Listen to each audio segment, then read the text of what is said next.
Sadamsani dabarsa gurra dhaga'utti labsa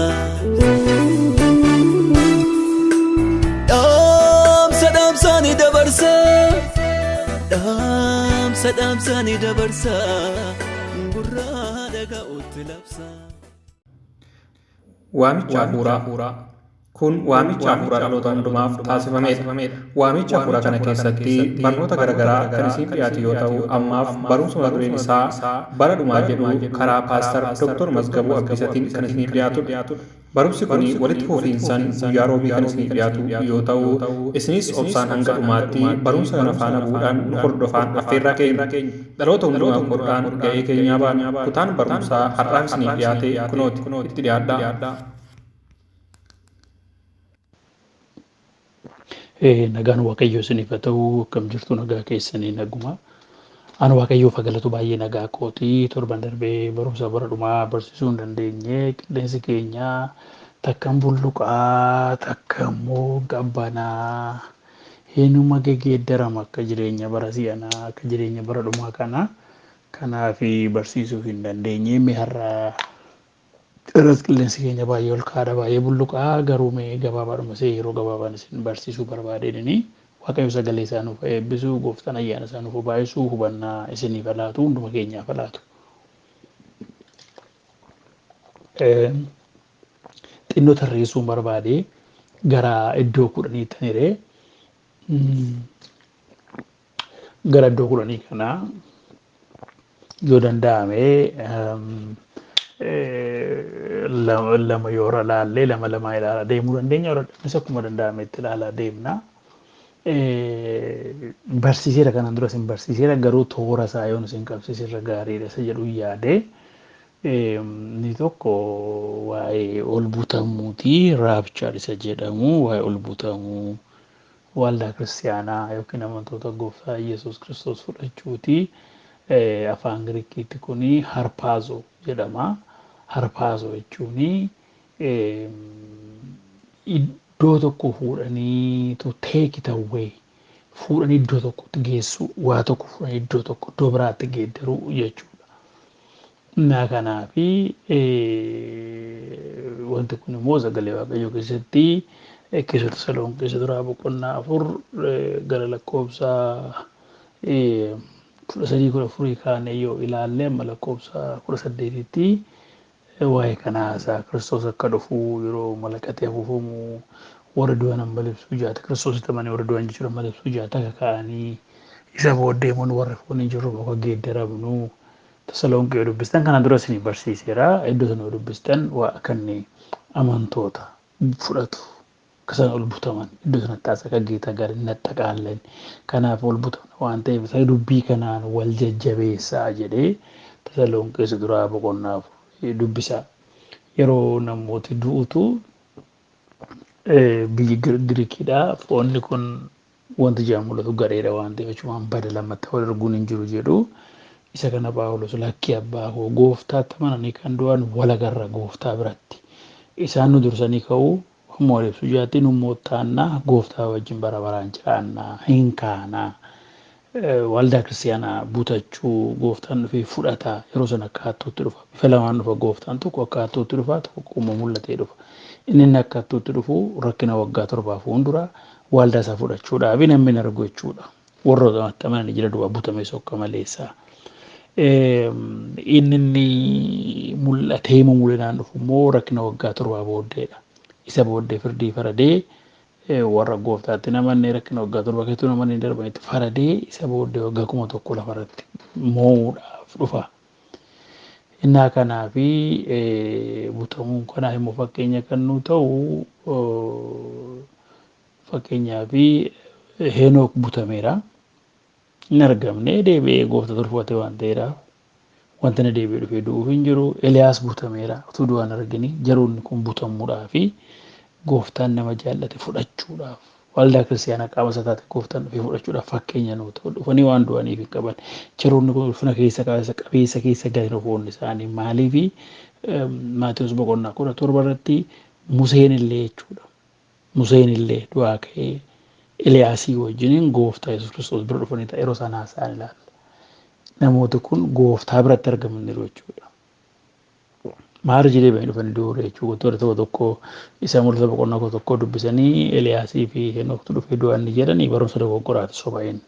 Isaan kun gooftaan fudhateera geeddaramaniiru. Ituun geeddaramne ta'e kursii saaraatii kana qopheesse maaltu nyaachisaa amma? Akkuma Eliyaasiin altokko nyaachisee guyyaa 40 deemee nyaati obboleettonni keenya qopheessanii ganama nyaatanii guyyaa nama beelessaa. Inni gooftaan nama nyaachisu garuu waggaa dheeraa nama jiraachisa guyyaa dheeraa nama jiraachisa. Kanaafituu butamuun jira. Qorontoos lammaffaa boqonnaa 12 lakkoofsa 2 irratti waa'ee mataasaa yeroo haasa'u kana dubbataa. Dhukkubarraa fuudhamuu dinnaan ayyaanni koo si ga'a gooftaan jennaan isaa wajjin wal qabatee kan inni haasa'u maal jedhaa namni kiristiyaanii tokko waggaa 14 dura bantii waaqaa keessaa gara tarree isa sadaffaatti akka ol butame nan beeka.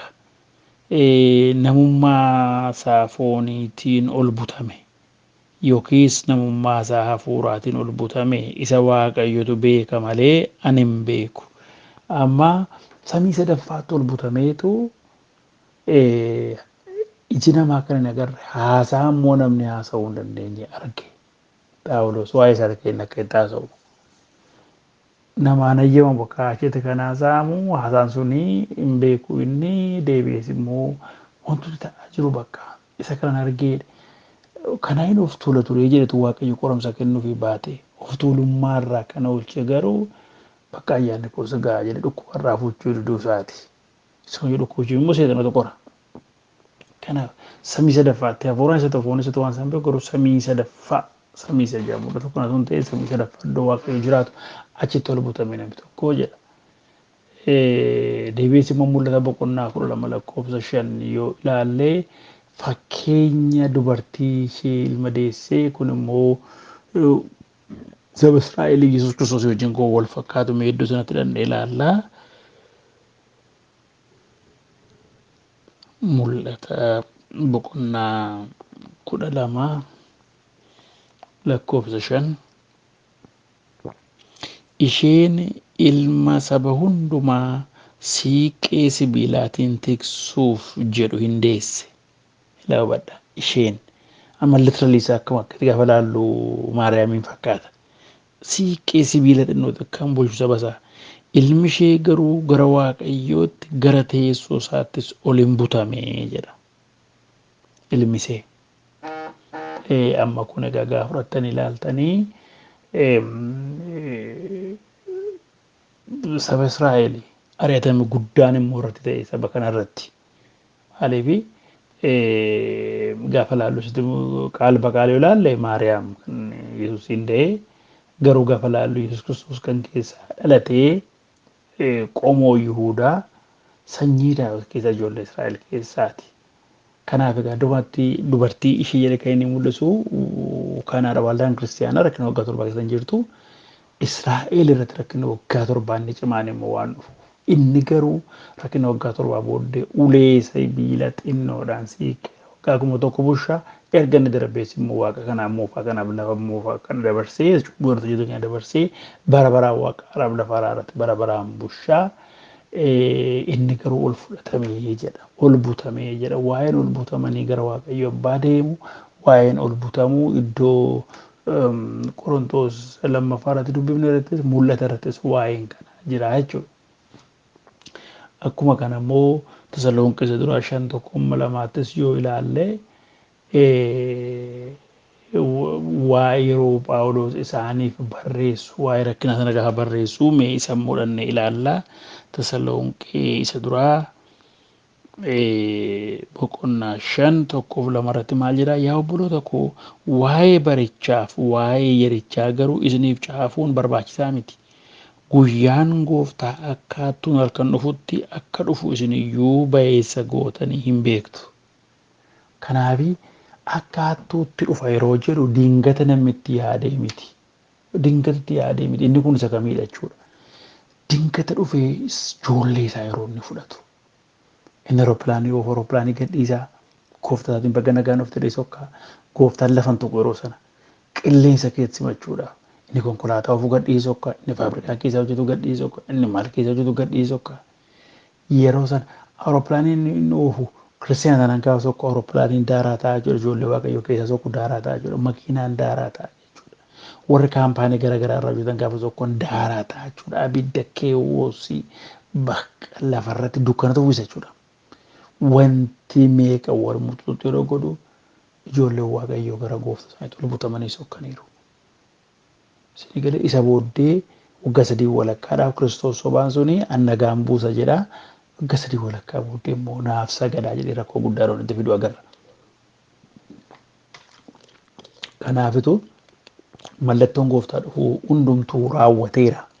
Hara dhufaa bor dhufaa garuu tokkicha abbaa koo malee ilmuun beeku jedhe isa eenyuttuu hin himne waan ta'eedhaaf guyyaa akkasii dhufadhanii warri haasa'aa turani kanaan dura dogoggora baay'ee godhaniiru. Warri Adventistiidhaan duroo baay'ee raajonni isaanii guyyaa akkasii dhufanii biyya nu jirru kanattis faranjoonni isaanii gaanii dogoggora kun guyyaa isaan beennu milikkiti jiru garuu raawwateera. Gooftaan hin dhufaa warri gooftaatti amananii jiran gooftaa dukkaachuu ol butamu jechuudha isaaniin fudhachuudhaaf dhufa. Likka akkaatootu dhufee ijoollee waaqayyootiif dingata dhufee isaan fudhata. Biyya lafaatiif dinganaa Kiristoos sobaan sun lafarratti mo'uu jalqaba. Waggaa 7 booddee garuu deebi'ee gooftaa Yesuus Kiristoos dhufee waggaa 1,000 yeroo inni mo'utu jira jechuudha. Innaa kanaafi amantuu gooftaan deebiin warri du'an Kiristoos erga dhufee ka'ee warri du'an isaan du'aa ka'anii foon ulfina qabeessa uffatu warri foon uffannee jirru immoo hin geeddaramna gooftaa keenya bira dhaannee zanaa jenna jechuudha. Maqaan waaqayyoo ulfaatu kan nama gammachiisudha. Kanaan wal jajjabeessaa jedha. Tasalonqee isa duraa 4:16-17 yoo ilaalle Tasalonqee isa duraa kana 4:16-17 maal jedha jettisi sagaleen guddisee nama abboomu sagaleen hangafa ergamootaa hin dhaga'ama malakanni waaqayyoo hin afuufama kana hundumaa wajjin gooftaan waaqarraa gadi bu'a warri Kiristoositti amananii du'an dura hin kaafamu warra namanne waggaan 7 darbee waggaan 1,000 darbee yeroo waaqa kanatti lafa kanatti hundumaatti faradamu bishaan illee isa nyaatu fide bineensi illee isa nyaatu fide hundumaatti faradamee teessoo firdii adiirra gooftaa waggaa 1,000 booda taa'ee farada teessoon firdii sun immoo qilleensa irratti ta'a maaliif lafa kanarratti waaqa kanatti waan faradamuuf har'a nuyi giraaviitii yeroo nuti taalee gannu deebisa giraaviitii gaafa sana gooftaan erga du'aa ka'ee giraaviitiin irra hin jiru yoo barbaadeen dhokata barbaadeen mul'ata mana cufamaa keessa ol galaa yeroo waan tokko wajjin hin bulle guyyaa tokko guyyaa 40 guutuutti arganii barsaa ture malee erga du'aa ka'e arganii tuni bishaan arganii hafuura miti fooniif lafee hin qabaa'edha. Qaamni jijjiirame kun ulfina qabeessa keessa gala qaamni du'aa qabe ulfina qabeessa keessa gala waan ta'eef seerri lafarraa kun irratti hin hojjetu jechuudha. Kanaaf gooftaan gaafa ishatti ol deemu giraaviitiin gad harkisuu hin dandeenye. Naa hojii waaqayyoo dinqiidha maqaan isaa ulfaatu kanaaf iddoo kanatti sagaleen guddisee nama abboomu sagaleen hangafa ergamootaan dhaga'ama malakanni waaqayyoo sin afuufama kana hundumaa wajjin gooftaan waaqarraa gadi bu'a warri Kiristoositti amananii du'an dura hin kaafamu kana booddees nuyi warri utuu hin du'in hafne immoo utuu sun yeroo gooftaan dhufu jiru jechuudha. Isaanumaa wajjin qilleensa keessa gooftaa simachuudhaaf qilleensa keessatti hubadhaa qilleensa keessa gooftaa simachuudhaaf. Welcome. Sanyii nama jaallatan gaafa argan baga nagaan dhuftee jedhanii utaalanii dhaqanii irratti kufanii hammatanii jechuudha. Baga nagaan dhuftee Yesuus kun miilli maal lafa waggaa 7 booddee iji warra isa jibbanii warri ittiin morman utuu arganii dhufee lafarratti jedheetu waraana Armaageedoon booddee laallaa isaa haratu hin ta'in waraana Armaageedoon xumuratti kennee maaliif seexanni achitti wal qabee Israa'eliin balleessu waraanee fidurratti. Gaarra jirsaa bakka furti dayyee isa booddee taa'ee firdii farada isa dhufe eenyuyyuu arga isa jechuudha waggaa 7 booddee isa jiru ulfina lafarratti humna addaatiin dhufee hundumaa erga dabarsee booddee yeroo inni waggaa 1,000 mo'uudha amma garuu utuun lafan ga'in qilleensa geetti baga nagaan dhuftee simachuudhaaf duumessa keessa oliin butamna ergas yeroo hundumaa gooftaa bira hin jiraanna. Kanaafis dubbii kanaan wal jajjabeessa. Akka lammataa gooftaa irraa maal adda nu baasa maqaan isaa ulfaatu. Kanaaf kana dubbataa waa'ee butamuu gaafa laallachuu kooti. Akkuma kana immoo Qorontos duraa 15:22 amma 24 gaafa laallu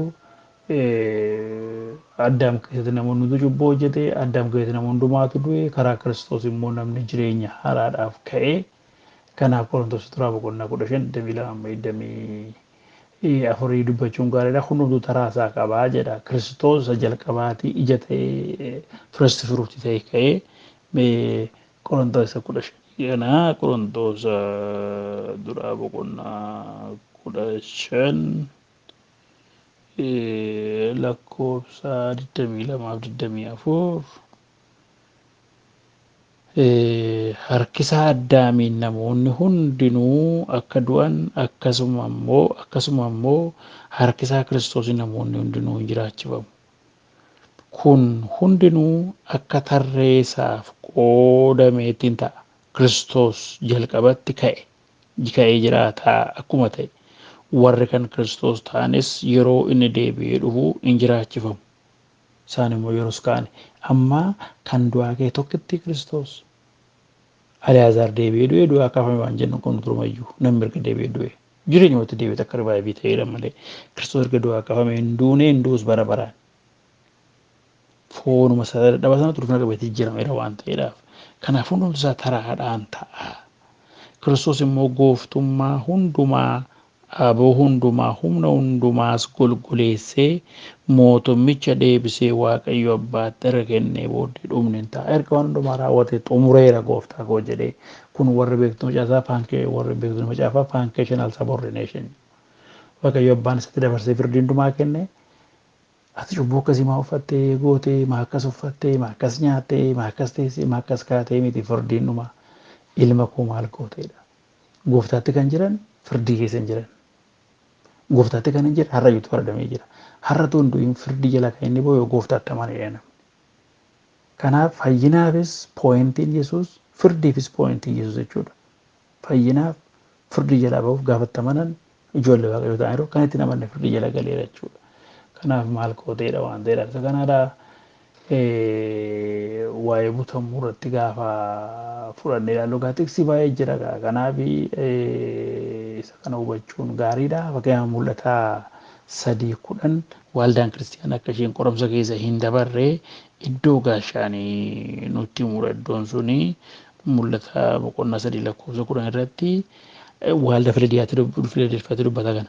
Ati dubbii koo isa obsaan danda'u sirraa barbaadu waan eegdeef ilaalaa dubbii koo isa obsaan danda'u barbaadu waan eegdeef anis immoo yeroo qoramsi guutummaa biyya lafaa irratti namoota lafarra jiraatan hundumaa qoruudhaaf dhufu isa jalaa akka baatu sin godha jedha. Biyya lafaa hundumaa irratti qoramsa dhufaa jedha. Har'a qoramsa jira garuu qoramsa naa wajjin kan wal qixxaatutu hin jiru kan wal gitutu hin jiru. Kanaaf maal jedha anis immoo waan dubbii koo heddeef yeroo qoramsi guutummaa biyya lafaa irratti haa'or yeroo inni jedhu kun inni ingiliffaa haa'or jedha sa'aatii yeroo qoramsi guutummaa biyya lafaa irratti namoota lafarra jiraatan hundumaa qoruudhaaf dhufutti isa jalaa akka baatuuf sin eegaan. Ati qoramsa sana keessan galtuudha. Biyya lafaa hundumaadhaatti qoramsa haara namni dhuunfaadhaan qoraa malee hundumatti kiristaanaatti yookiin biyya lafaa irratti dhufanti jedhamu hin jiru. Kanaaf sana garuu hundumatti dhufa isa jalaan buteessi baasa sin oolchaa jedhaan. Maqaan Waaqayyoo bara baraan ulfaatu. Har'a nu ambaasaadara isaatii bakka isa buunee jirra. Gaaf tokko erga waldaan kiristaanaa sokkite gooftaan nu fudhatee booddee akka isa booddee yeroo sanaa ka'ee Kiristoos sobaan itti fufaa jechuudha. Isa kana hubachuun baay'isee gaariidha. Xiqsiidhumaa ilaallee har'aaf dhaabuu dandeenya. akka tiksii dhumaate kan nuti ilaallu maalini Tasaloniqee isa lammaffaa boqonnaa lama lakkoofsa 6-8 ilaalame. Har'a wanta dhowwutu jira. Har'a lafa jala hojjeta malee mul'inaan hojjechuu hin danda'u. Hafuurri hamaanii Kiristoos sobaan isa kana hubachuun gaariidha. Tasaloniqee isa lammaffaa boqonnaa lama 6-8 akka jedha. Yeroodhuma isaatti akka inni mul'atuuf amma wanta isa ittisuu akka jiru hin beekne. Tasaloniqee isa lammaffaa kana boqonnaa lama guutummaa isaa dubbifadha.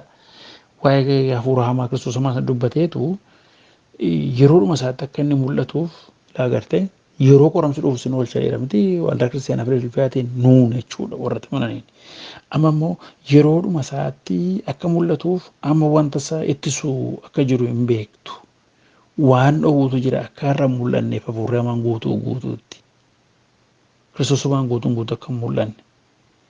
Hamminni inni dhokataan hamminni inni dhokataan sun hamaan hamminni dhokataan sun kanumaan durayyuu hojiirra jira.